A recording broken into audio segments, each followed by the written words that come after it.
jangan ku sesat, pegang tanganku erat.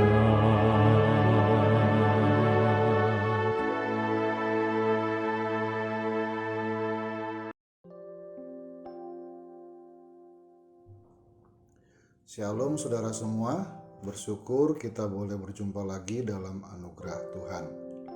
Hari ini saya mengajak saudara untuk mempelajari karya Tuhan melalui sepasang tokoh Alkitab Perjanjian Baru yang bernama Aquila dan Priscilla. Untuk itu silakan saudara membaca Kisah Rasul pasal 18 ayat 1-3, ayat 18-19, dan ayat 24-26. Sebelumnya, mari kita berdoa. Tuhan, tidak mungkin kami mengerti firman Tuhan tanpa pimpinan Tuhan. Biarlah Tuhan membuka mata hati kami untuk melihat keajaiban firman-Mu yang mencerahkan seluruh hidup kami. Amin. Saudara, Aquila dan Priscilla adalah sepasang suami istri pengikut Kristus yang setia dan mengasihi Tuhan. Mereka orang Yahudi asli. Aquila datang dari Pontus dan tinggal di Roma bersama istrinya Priscilla. Pada tahun 49 Masehi, Kaisar Claudius mengusir semua orang Yahudi dari Roma, termasuk pasangan ini. Maklumat Claudius ini dibuat menyusul kerusuhan yang terjadi di Roma ketika orang-orang Yahudi beragama Yahudi melakukan sweeping terhadap orang-orang Yahudi pengikut Kristus. Terusir dari Roma, Aquila dan Priscilla pergi ke Korintus dan bertemu Paulus di sana. Bahkan Paulus tinggal di rumah mereka dan bersama-sama mencari nafkah sebagai pembuat tenda kulit. Tidak ada catatan yang pasti kapan pasangan ini menjadi orang Kristen. Mungkin saja ketika mereka bertemu dengan Paulus. Ketika Paulus meninggalkan Korintus, mereka bahkan menyertainya hingga ke Efesus. Kemudian pasangan ini tinggal di Efesus, sementara Paulus melanjutkan perjalanannya. Rumah mereka di Efesus dijadikan gereja rumah bagi jemaat Kristen yang berlatar belakang non-Yahudi di sana. Lukas mencatat Apolos, pengkhotbah keliling terkenal berdarah Yahudi dari Alexandria itu, pernah mengajar di Efesus dan sempat berdiskusi dengan pasangan suami istri ini di rumah mereka. Walau telah terpisah dari Paulus, pasangan suami istri ini sangat lekat di hati Paulus. Nama mereka disebut dalam surat penggembalaan Paulus kepada jemaat Korintus, kepada jemaat Roma, dan kepada Timotius. Sesudah Kaisar Claudius meninggal, suasana di antara orang Yahudi di Roma turut menjadi tenang. Nampaknya mengambil keuntungan dari situasi ini, Aquila dan Priscilla pun kembali ke Roma. Demikianlah sepenggal catatan yang ada tentang Aquila dan Priscilla. Dari semua catatan yang ada itu, tidak nampak hal-hal buruk tentang pasangan ini.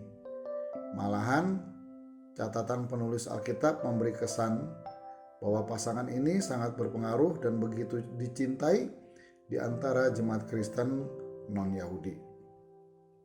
Saudara, Kisah Rasul pasal 18 ayat 24 sampai ayat 26 yang kita baca barusan memperlihatkan hal yang menarik pada Aquila dan Priscilla.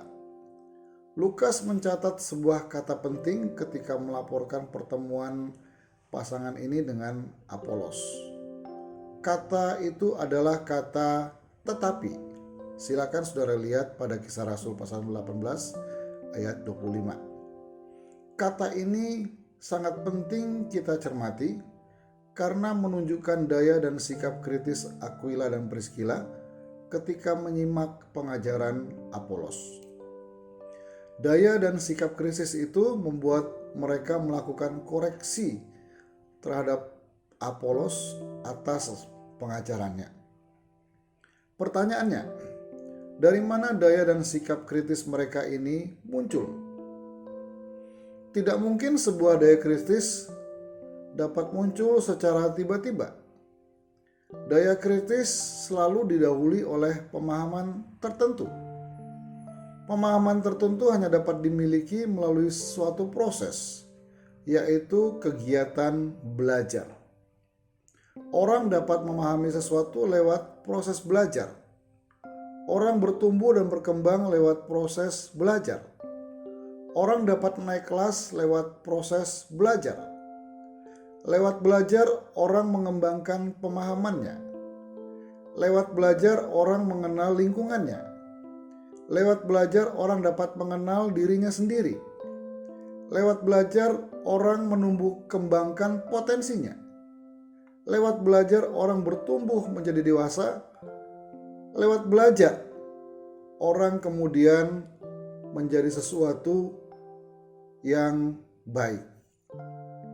Belajar merupakan bagian yang sangat vital dalam kehidupan manusia. Iya, Aquila dan Priscilla adalah pasangan pembelajar. Karena belajar, pasangan ini dapat memahami sesuatu yang menjadi titik pijak keyakinan mereka.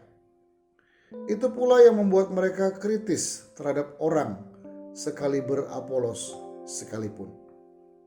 Saudara, bagaimana dengan kita? Apakah kita masih suka belajar atau sudah bosan lalu berhenti belajar? Ingatlah bahwa orang yang mudah terombang-ambing oleh pengajaran maupun oleh persoalan hidup adalah orang-orang yang enggan belajar. Ingatlah juga bahwa kesesatan dan penyesatan sangat rawan terjadi pada mereka-mereka yang malas belajar. Karena itu belajarlah terus. Bukankah proses belajar terus dapat terjadi tanpa memandang batasan usia? Ya, proses belajar berhenti ketika nyawa kita sudah Tuhan ambil. Saudara, proses belajar membawa kita menemukan hal-hal berharga yang mencerahkan kita. Selamat bersukacita menikmati proses belajar. Mari kita berdoa.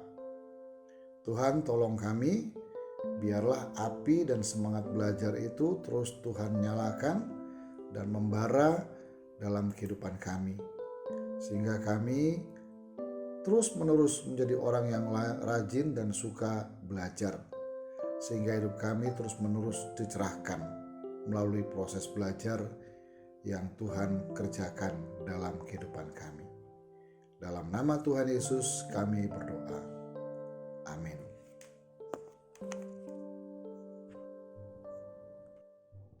Pegang